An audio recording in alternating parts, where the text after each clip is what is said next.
Hit TV YouTube channels లో మీ వ్యాపార ప్రకటనలకు మరియు ప్రమోషనల్ ఇంటర్వ్యూస్ కోసం వెంటనే సంప్రదించండి. గురువు గారు, మరో ధర్మ సందేహం. ఇదైతే చాలా మందికి ఉపయోగపడేది అనుకుంటాను. ఎందుకంటే ఈ మధ్య కాలంలో మన పుణ్యమా అంటూ కొద్దిగా దైవభక్తి పెరిగిందనే కార్యక్రమాలు చేస్తూ ఉన్నారు కాబట్టి పుణ్యక్షేత్రాలని దర్శిస్తూ ఉంటారు. ముఖ్యంగా సమ్మర్లో కానివ్వండి, మనకి దసరా సెలవులు ఉన్నప్పుడు కానివ్వండి. ఎలాంటి నియమాలు పాటించాలి, అసలు ఎందుకు దర్శించాలి, పుణ్యక్షేత్రాలని దర్శించడం వల్ల కలిగే ప్రయోజనాలు ఏమిటి చెప్పండి. ఇందులో రెండు సమాధానాలు ఉన్నాయి. ఒకటి జ్ఞానం, ఇంకోటి విజ్ఞానం. అంటే కొంచెం కన్ఫ్యూజ్ అవుతారు. భగవంతుణ్ణి దర్శించటం వల్ల ఏం ప్రయోజనము అనే ప్రశ్న తప్పు, న్యాయం. అమ్మను నాన్నను సేవిస్తే ఏం ప్రయోజనము అంటే ఏం చెప్తాం? సమాధానం లేని ప్రశ్న. అది మన డ్యూటీ, మనం వాళ్ళు చెప్పుకున్నా. తల్లిని తండ్రిని సేవించటం మన కర్తవ్యం, భగవంతుణ్ణి దర్శించటం కూడా మన కర్తవ్యం.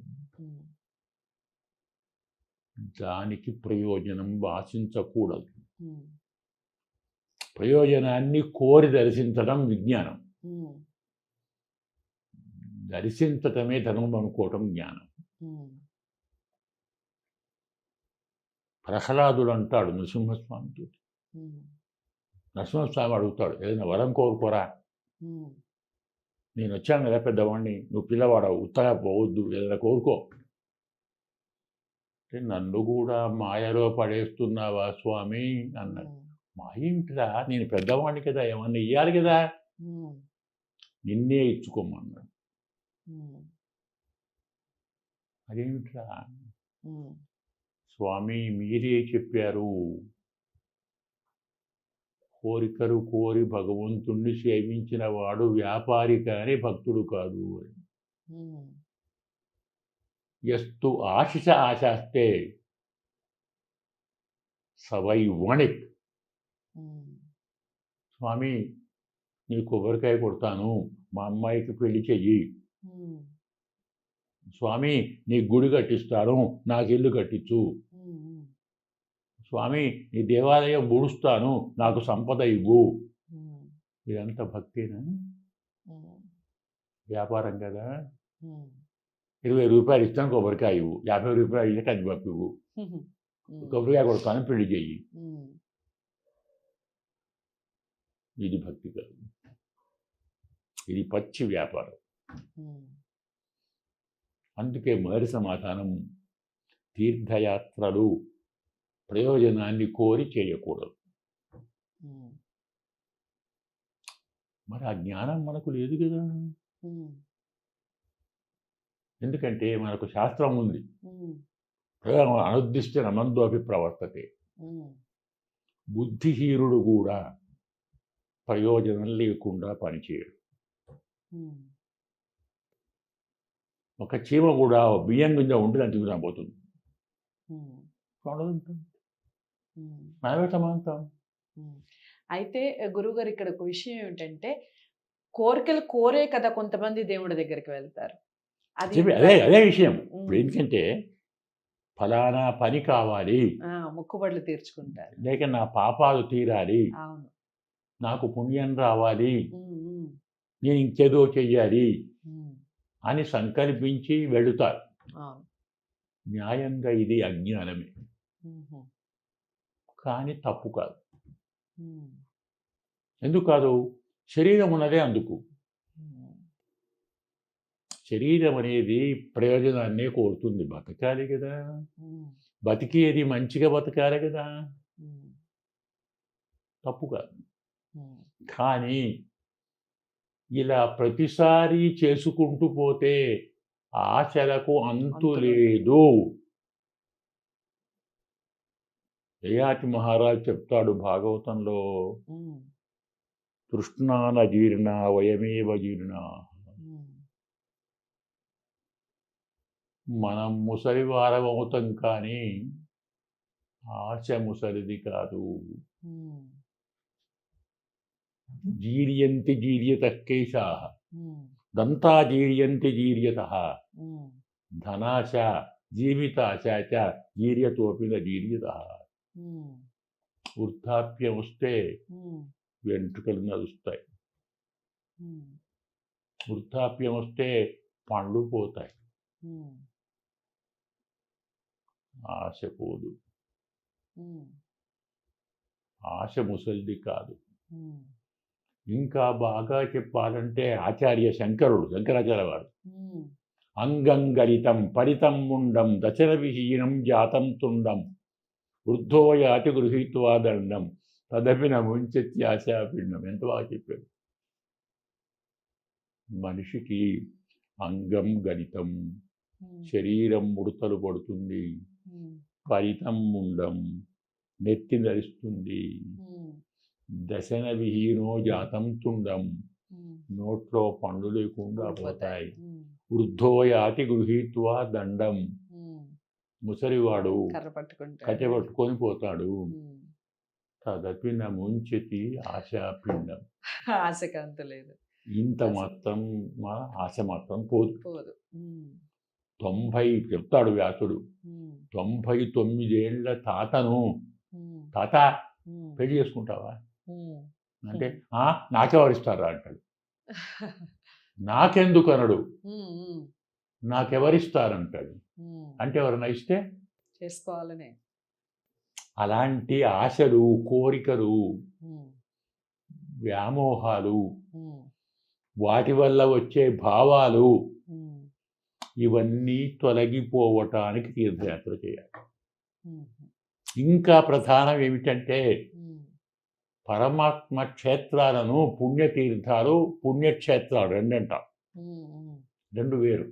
ఉమ్, పుణ్యక్షేత్రాలు అంటే నదులు లేకుండా ఉన్నటువంటి దేవాలయాలు. ఉమ్, అవి కూడా రెండు రకాలు. ఉమ్, పరమాత్మ స్వయంగా వచ్చి చేరినవి స్వయంభూ అంటారు.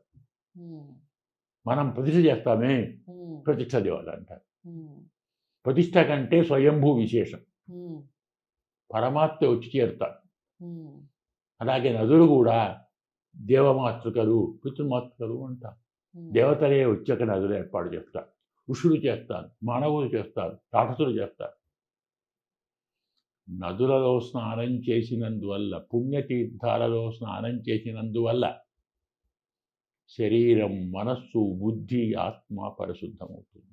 ఉమ్, చేసిన పాపాలు చాలా పోతాయి. ఉమ్, ఒక్క పుణ్యనదిలో స్నానం చేస్తే ఉమ్, 21 జన్మల పాపం పోతుంది.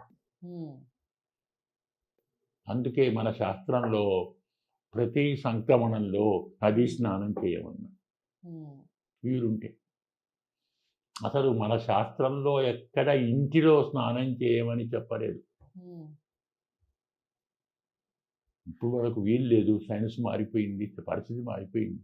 అవును. ఖచ్చితంగా ఊరు బయట చెరువులో పోయి స్నానం చేసేవాళ్ళు.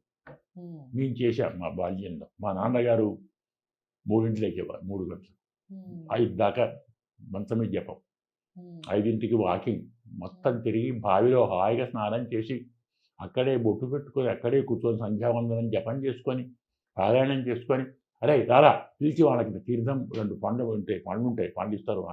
పండ్లు ఇచ్చి, అయ్యగారు వచ్చారు కూరగాయలు తెంపుకోపోండి, కూరగాయలు తీసుకొని ఇంటికి వచ్చేది. ఉమ్, ఇంటిలో స్నానం చేయొద్దు.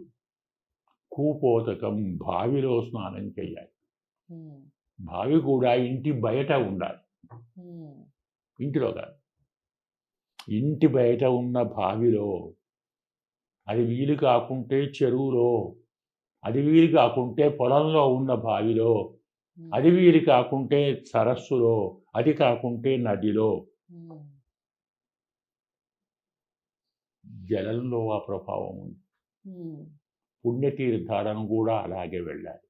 ఉమ్, ఇక రెండోది, పుణ్యతీర్థాలు, పుణ్యక్షేత్రాలు అనేటువంటివి వెళ్ళటంలో ఉమ్, ప్రధాన నియమం ఉమ్, లోకా సమస్త సుఖినో భవంతు,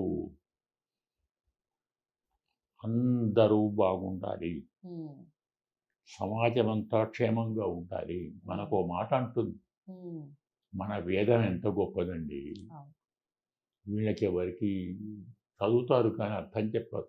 ఉమ్, సర్వే భవంతు సుఖినః, ఉమ్, సర్వే సంతు నిరామయాః, సర్వే భద్రాణి పశ్యంతు, మా కశ్చిత్ దుఃఖభాగ్ భవేత్. ఉమ్, ఈ మంత్రం చదువుకుంటూ దేవాలయాన్ని చూడాలి, స్నానం చేయాలి.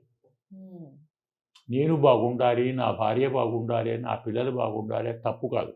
ఉమ్, కానీ వాస్తవంగా మన పక్క ఇల్లు తగలబడితే మన ఇల్లు బాగుంటుందా? అలాగే. అది బాగుండొద్దా? ఉమ్, అందుకు భయపురుషుడు ఉంటాడు, సర్వే భవంతు సుఖినః, ఉమ్, అందరూ సుఖంగా ఉండాలి. ఉమ్, సర్వే సంతు నిరామయాః, అందరూ ఆరోగ్యంగా ఉండాలి. సర్వే భద్రాణి పశ్యంతు, అందరి శుభం జరగాలి. ఉమ్, మా కశ్చిత్ దుఃఖభాగ్ భవేత్, ఏ ఒక్కడో దుఃఖం పొందొద్దు.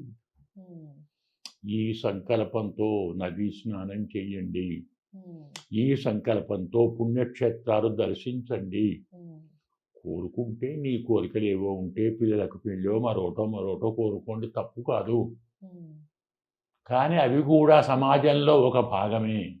ఉమ్, నీ బిడ్డకు పెళ్లి కావాలంటే అల్లుడు వాని కుటుంబం బాగుండాలి కదా, అవును. మరి వాడవా కుటుంబం బాగుండాలి కదా. ఉమ్, ఉమ్, లోకమంతా బాగుంటే మంచి అల్లుడు వస్తాడు, మంచి కోడలు వస్తుంది. అందువల్ల సర్వజన హితం, సర్వజన సుఖం, ఉమ్, సర్వజన క్షేమం, ఈ సంకల్పంతో తీర్థయాత్రలు పుణ్యక్షేత్రాలు దర్శించండి. పుణ్యము పురుషార్థము రెండు వస్తాయి. చాలా చక్కటి వివరణ ఇచ్చారు గురుగారు. అదండి, పుణ్యక్షేత్రాలు దర్శించేటప్పుడు పాటించాల్సిన నియమాలతో పాటుగా అసలు ఏ విధంగా స్నానం చేయాలి, పుణ్యక్షేత్రాలను దర్శించేటప్పుడు మనం పాటించాల్సిన నియమాలు ఏమిటి, మనం అసలు ఏ మంత్రాన్ని జపిస్తూ పుణ్యక్షేత్రాల్ని దర్శించుకోవాలి, ఈ విషయాలన్నీ కూడా కందాడే గారు చాలా అంటే చాలా చక్కగా వివరించారు. డౌట్స్ ఏమన్నా ఉంటే కామెంట్ బాక్స్లో తెలియచేయండి. గురువు గారిని కలవాలి అనుకుంటే స్క్రీన్ మీద కనపడే నెంబర్కి కాల్ చేయొచ్చు. వీడియోని లైక్ చేసి షేర్ చేస్తారని అనుకుంటున్నాను. ఛానల్ని సబ్స్క్రైబ్ చేసుకోవడం మర్చిపోదు. మరో మంచి అంశంతో మళ్ళీ కలుద్దాం. నమస్తే.